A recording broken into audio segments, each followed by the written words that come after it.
अस्सलामुअलैकुम। बोल न्यूज में मैं हूं जवाद कमाल। मैं हूं आपके साथ रमशा साजिद। बुलेटिन का बाकायदा आगाज करेंगे और सबसे पहले बात करेंगे पाकिस्तान खत्ते को महफूज, खुशहाल और मरबूत बनाना चाहता है। इसके लिए शराकतदार ममालिक के साथ मुकम्मल ताउन के लिए पुरअज़म है। फील्ड मार्शल सैयद आसिम मुनीर की 6 मुल्की regional chief of defence staff conference में गुफ्तगू। सरहदों के मावरे खतरात और पेचीदा हाइब्रिड चैलेंजेस के दौर में अस्करी ताउन, तस्वीराती मकालमा और बाहिमी इत्तेमाद की ज़रूरत को नागुज़ीर करार दिया। पाकिस्तान की मेज़बानी में regional chiefs of defence staff conference में इलाकाई सलामती, फौजी सिफारतकारी के फ़रोग़ की तरफ अहम पेशरफ्त हुई है। पाकिस्तान का एक और बड़ा एजाज। इस्लामाबाद में regional chiefs of defence staff conference ISPR के मुताबिक पाकिस्तान की मेज़बानी में मुनक्किदा कॉन्फ्रेंस में अमरीका, काज़िकिस्तान, किर्गिज़स्तान, ताजिकिस्तान और उज़्बेकिस्तान के आला अस्करी रहनुमाओं ने शिरकत की। शुरा ने सिफारतकारी के लिए पाकिस्तान की क़यादत, मेज़बानी और बसीरत को सराहा। फील्ड मार्शल आसिम मुनीर ने मोअज़्ज़ज़ वफूद को खुशामदीद कहा। गुफ्तगू में बोले, पाकिस्तान खित्ते को महफूज, खुशहाल और मरबूत बनाना चाहता है। सैयद आसिम मुनीर ने अस्करी ताउन, तस्वीराती मकालमा, बाहमी एतमाद की ज़रूरत को नागुज़ीर करार दिया। इजलास में शरीक वफूद ने दहशतगर्दी से निमटने के लिए मुश्तरका तौर पर मुकाबला करने के अज़्म का इआदा किया। अमन, एहतराम और खुद मुख्तारी के उसूलों की पासदारी के लिए भी इज्तिमाई अज़्म पर जोर दिया गया। हुकूमत पाकिस्तान का कमांडर US सेंटकॉम के लिए निशान इम्तियाज मिलिट्री का अवार्ड। ISPR के मुताबिक अमरीकी सेंट्रल कमांड के कमांडर जनरल माइकल कोरेला को निशान इम्तियाज मिलिट्री से नवाजा गया है। अवार्ड देने की तकरीब ऐवान सदर में मुनक़िद हुई। सदर आसिफ अली जरदारी ने जनरल माइकल एरिक कोरेला को निशान इम्तियाज मिलिट्री अता किया। जनरल कोरेला को पाक अमरीका पायदार फौजी ताउन आगे बढ़ाने में मिसाली खिदमात पर अवार्ड से नवाजा गया। जनरल कोरेला ने इलाकाई सिक्योरिटी और बाहमी दिफाई ताउन में गिरां कदर खिदमात अंजाम दी। रवा बरस UAE में होने वाले एशिया कप के शेड्यूल का ऐलान कर दिया गया है। एशिया कप 9 से 28 सितंबर तक होगा। पाकिस्तान, भारत, UAE और ओमान ग्रुप A में शामिल हैं। बांग्लादेश, श्रीलंका, अफगानिस्तान और हांगकांग ग्रुप B में शामिल हैं। इवेंट में पाकिस्तान और भारत के दरमियान ग्रुप मैच 14 सितंबर को होगा। भारतीय अकड़ रह गई धरी की धरी। रिवायती हरीफ ने इवेंट में शिरकत की हामी भर ली। एशिया कप के बायकॉट की धमकी जला हुआ कारतूस साबित हुई। पाकिस्तान की जानिब से नो लिफ्ट का बोर्ड देखकर भारत ने अपनी नाक जमीन पर रगड़ते हुए एशिया कप में शिरकत का ऐलान कर दिया। BCCI को पाकिस्तान के खिलाफ मैच के लिए ग्रीन सिग्नल भी मोदी हुकूमत ने दे दिया। दूसरी जानिब सदर ACC मोहसिन नकवी ने एशिया कप के शेड्यूल का ऐलान कर दिया। पाकिस्तान, भारत, UAE और ओमान ग्रुप A में शामिल। बांग्लादेश, श्रीलंका, अफगानिस्तान और हांगकांग ग्रुप B का हिस्सा हैं। इवेंट का पहला मैच 9 सितंबर को अफगानिस्तान और हांगकांग के दरमियान होगा। पाकिस्तान एशिया कप में अपना पहला मैच 12 सितंबर को ओमान के खिलाफ खेलेगा। इवेंट में पाकिस्तान और भारत के दरमियान ग्रुप मैच 14 सितंबर को होगा। एशिया कप T20 फॉर्मेट का फाइनल 28 सितंबर को खेला जाएगा। सदर Asian cricket council Mohsin Naqvi ने एशिया कप की तारीखों का ऐलान कर दिया है। मोहसिन नकवी ने समाजी राबिते की वेबसाइट X पर जारी पैगाम में कहा है कि मुझे खुशी है कि एशिया कप 2025 के शेड्यूल की तस्दीक कर रहा हूं, जो मुत्तहिदा अरब अमारात में मुनक़िद होगा। उन्होंने कहा, ये बावक़ार टूर्नामेंट 9 सितंबर से 28 सितंबर तक खेला जाएगा, जिसमें हम शानदार क्रिकेट मुकाबलों के मुंतज़िर हैं। एशिया कप में पाकिस्तान, भारत, श्रीलंका, बांग्लादेश, अफगानिस्तान, UAE, हांगकांग और ओमान की टीमें शरीक होंगी। हुकूमत ने कौमी स्पोर्ट्स फेडरेशन को भारत में होने वाले किसी भी इवेंट में शिरकत की कमिटमेंट से रोक दिया है। इस हवाले से जारी करदा PSB के नोटिफिकेशन के मुताबिक ये फैसला मौजूदा सिक्योरिटी खदशात के बायस बोर्ड मीटिंग में किया गया। नोटिफिकेशन के मुताबिक नेशनल स्पोर्ट्स फेडरेशन भारत में मुकाबलों में शिरकत से पहले पाकिस्तान स्पोर्ट्स बोर्ड के साथ मुशावरत करेगी। नोटिफिकेशन में वाज़ेह किया गया है कि PSB से मुशावरत के बगैर कोई भी फेडरेशन भारत में मुकाबलों पर हामी नहीं भरेगी। पाकिस्तान चैंपियंस ने वर्ल्ड चैंपियनशिप ऑफ लेजेंड्स में जनूबी अफ्रीका चैंपियंस को 31 रन से हरा दिया है। इवेंट में दूसरी कामयाबी भी हासिल कर ली। पाकिस्तान ने पहले बैटिंग करते हुए 5 विकेटों पर 198 रन बनाए। उमर अमीन ने 58 रन की उम्दा इनिंग्स खेली। शोएब मलिक ने आउट हुए बगैर 46 रन बनाए। आसिफ अली ने इख्तितामी ओवर्स में 11 बॉल्स पर 2 चौकों और 2 छक्कों से सजी 23 रन की बर्क रफ्तार इनिंग्स खेली। जनूबी अफ्रीकन टीम 9 विकेटों पर 167 रन तक महदूद रही। पाकिस्तान बहुत जल्द अमेरिका से तिजारती मुआहदा चाहता है। वज़ीर ख़ारजा इसहाक़ डार का अमेरिकी थिंक टैंक और अटलांटिक कौंसिल से खिताब। अरब मीडिया को इंटरव्यू देते हुए फ़लस्तीन और कश्मीर का मसला उठाया। बोले कि सिर्फ ज़बानी जमा खर्च से काम नहीं चलेगा, अमली इक़दाम करने होंगे। इसहाक़ डार ने वाशिंगटन में अमेरिकी सेक्रेटरी ख़ारजा मार्को रूबियो से भी मुलाकात की। दोनों अहम मुलाकातें और कॉन्फ्रेंसेस में शिरकत। इसहाक़ डार ने अटलांटिक कौंसिल से खिताब में आलमी तनाज़ात के फौरी हल को नागुज़ीर करार दिया। अमेरिका से जल्द तिजारती मुआहदा तय पाने की तवक्कात का भी इज़हार किया। अमन की कोशिशों में सदर ट्रंप के किरदार की भी तारीफ की। अरब मीडिया को इंटरव्यू में फ़लस्तीन और मसला कश्मीर उठाया। आलमी बरादरी से अमन की बहाली के लिए अमली इक़दाम करने का मुतालबा किया। इसहाक़ डार ने कहा कि भारत देरीना मसाइल पर बातचीत में दिलचस्पी ज़ाहिर करे तो पाकिस्तान मुज़ाकरात के लिए तैयार है।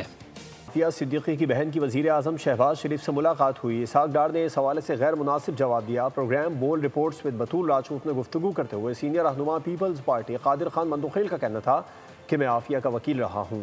आफिया सिद्दीकी से मुतालिक इसहाक़ डार के बयान पर मुझे इंतहाई अफसोस है, उनको ऐसा बयान नहीं देना चाहिए था। कल आफिया सिद्दीकी की बहन जो है ना वो वज़ीर आज़म से मिली है और आज वज़ीर ख़ारजा साहब ने गैर मुनासिब उसने जवाब दिए और उसको कंपेयर किए। देखिए, मैं इनिशियली आफिया सिद्दीकी का वकील में था जब रहमान मलिक साहब वज़ीर दाखिला थे और उनके ऊपर इल्ज़ाम ये था कि उन्होंने अफ़गानिस्तान में बलग्राम जेल से वहाँ पे बंदूक छीनी है। जैसे आपने बताया, जो इंसिडेंट है वो अफ़गानिस्तान है, जो उसको अरेस्ट है वो कराची से होती है और उसको सज़ा होती है अमेरिका की जेल से। तो ये कौन सा इंसाफ है, कौन सा जमहूरियत है और कौन से अलंबरदार इंसानी हकूक़ के अमेरिका के। तो वो केस बिल्कुल बेहतरीन केस है जो कि उसको सज़ा नहीं होना चाहिए था।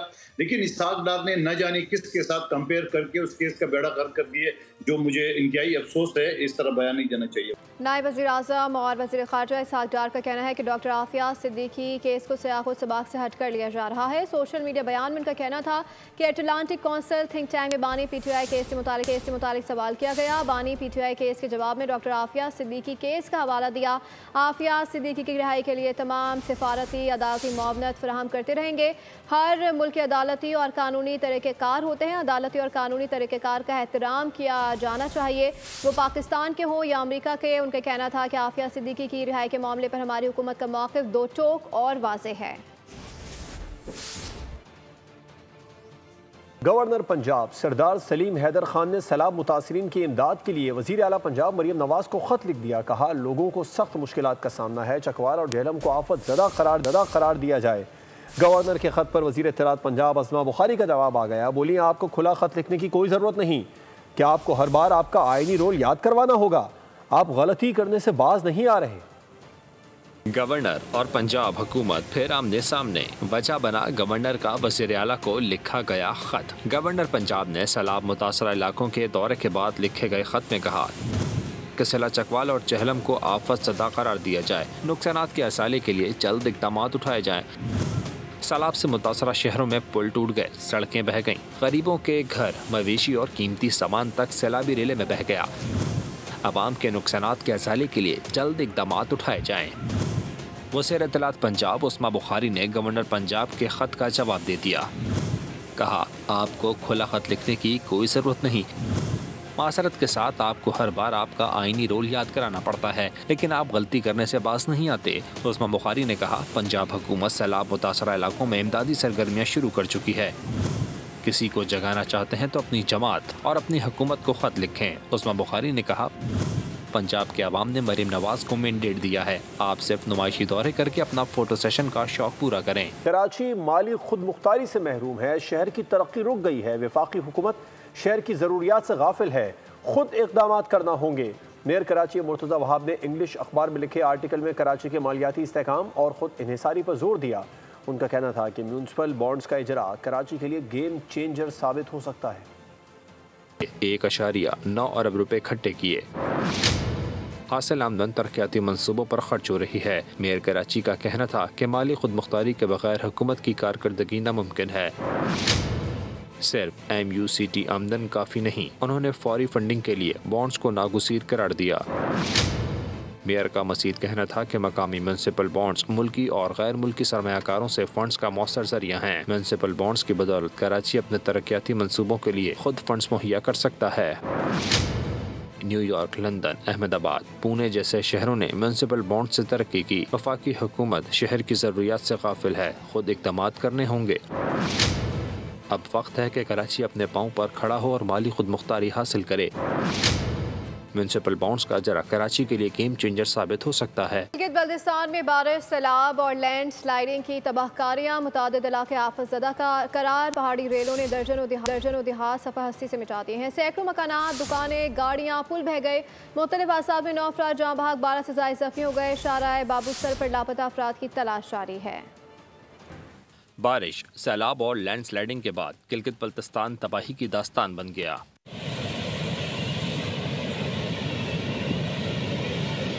सैकड़ों केनाल अराजी को नुकसान पहुंचा, बागात बर्बाद, फसलें भी सैलाब की नजर हो गईं। मुख्तलिफ हादसात में अब तक 9 अफराद जाँ बहक, 12 से ज़ायद जख्मी, मुतअद्दिद लापता। रेस्क्यू सर्च ऑपरेशन जारी। फेरी मेडोज में फंसे सयाहों को बजरिया हेलीकॉप्टर रेस्क्यू किया गया। दयामर में सूरत हाल अबतर, गांछे, गजर, खरमंग और कुद्दूस में भी हर तरफ तबाही के मनासिर। सैकड़ों मकानात बर्बाद, सड़कें तबाह, बिजली का निज़ाम तरहम बरहम, दर्जनों अफराद बेघर। हुकूमत की जानिब से मुतासरीन में खैमे, फूड पैकेट्स और दीगर अशिया तकसीम की गयी। सिंध हुकूमत एक और वादे को वफा करने के लिए तैयार है। सीनियर सूबाई वजीर शर्जील मेमन ने 21 लाख घरों की तामीर का ऐलान कर दिया। हैदराबाद से इरफान आराई की रिपोर्ट देखिए। रोटी, कपड़ा और मकान, सिंध हुकूमत का सैलाब मुतासरीन की बहाली के लिए एक और इकदाम। 21 लाख घरों की तामीर, हजारों अफराद को साइबान मयसर होने की उम्मीद। अवाम ने सिंध हुकूमत की काविशों की तारीफ की। बिलावल की मेहरबानी से हमसे घर मिला हुआ है, जमीन के कागज मिले हुए घर के। हम बहुत आज खुश हैं, हम अपने घर वाले हो गए। अब कोई किसी की ताकत से भी अभी कोई भी उठाएगा न उठेंगे नहीं। बिलावल के शाब सूजन सिंध पंजी के आबाद कयो अथसि। भाइरनि खे, हेठाण वारनि खे बि शाब सूजन, असां ग़रीबनि ते मददगिरी कई अथनि। असां ॾाढा अॼु ख़ुशि आहियूं, पंहिंजे घरनि वारा थिया आहियूं। सीनियर सूबाई वजीर शर्जील मेमन ने सैलाब मुतासरीन में घरों की चाबियां तकसीम की, खवातीन से मुलाकात की और मसाइल दरियाफ्त किए। सिंध पीपुल्स हाउसिंग का जो प्रोजेक्ट है कि दुनिया की तारीख का सबसे बड़ा हाउसिंग प्रोजेक्ट, जिसको Guinness book of world record में भी लिखा जाएगा। पहले फेज में 2 लाख घरों को सोलर सिस्टम दिए जा रहे हैं और मजीद भी दिए जाएंगे, मजीद भी दिए जा रहे हैं। कोशिश ये है कि हम तमाम घरों को, ना सिर्फ इन घरों को, बाकी भी जो भी गरीब मिस्कीन लोग हैं उनको हम मुफ्त में बिजली फराहम करें, उनको सोलर प्लेट्स दें। शर्जील मेमन का कहना था कि सिंध हाउसिंग प्रोजेक्ट सैलाब मुतासरीन के लिए दुनिया का सबसे बड़ा प्रोजेक्ट है। मुफ्त सोलर और दीगर सहूलतों से आवाम सुख का सांस लेंगे। इलेक्ट्रिक का बिन Qasim cluster Pipri sub station और ग्रिड स्टेशन पर मेंटेनेंस का काम मुकम्मल हो गया। तर्जुमान वाटर कॉर्पोरेशन के मुताबिक पिपरी पंपिंग स्टेशन की तमाम फीडर्स पर बिजली की फराहमी मुकम्मल तौर पर बहाल कर दी गई है कि इलेक्ट्रिक ने पिपरी पंपिंग स्टेशन पर 7:40 पर बिजली बहाल की है, जहाँ से अब कराची को पानी की फराहमी मामूल के मुताबिक जारी है। फिर जानिए, भारत में खुफिया इदारों की नाअहली की इंतहा हो गई है। भारत में 7 साल एक ऐसे मुल्क का सफारतखाना चलता रहा जिसका दुनिया में वजूद ही नहीं था। हर्षवर्धन नामी शख्स 2017 से गाजियाबाद में जाली सफारतखाना चला रहा था। वो खुद को वेस्ट आर्कटिका और सेबुर्गा जैसी फर्जी रियासतों का सफीर जाहिर करता रहा। वाकई से भारत में इंटेलिजेंस नाकामी के साथ बड़ी करप्शन भी बेनकाब हो गई। मज़कूरा शख्स लोगों को बैरून मुल्क मुलाजमत का झांसा देने का धंधा भी करता रहा। न्यूज़ बुलेटिन से फिल वक्त इतना ही। मज़ीद बाखबर रहने के लिए विजिट कर सकते हैं हमारी वेबसाइट boldnews.com। देखते रहिए बोल्ड। सब्सक्राइब करें और बेल दबाएं ताकि कोई खबर रह न जाए।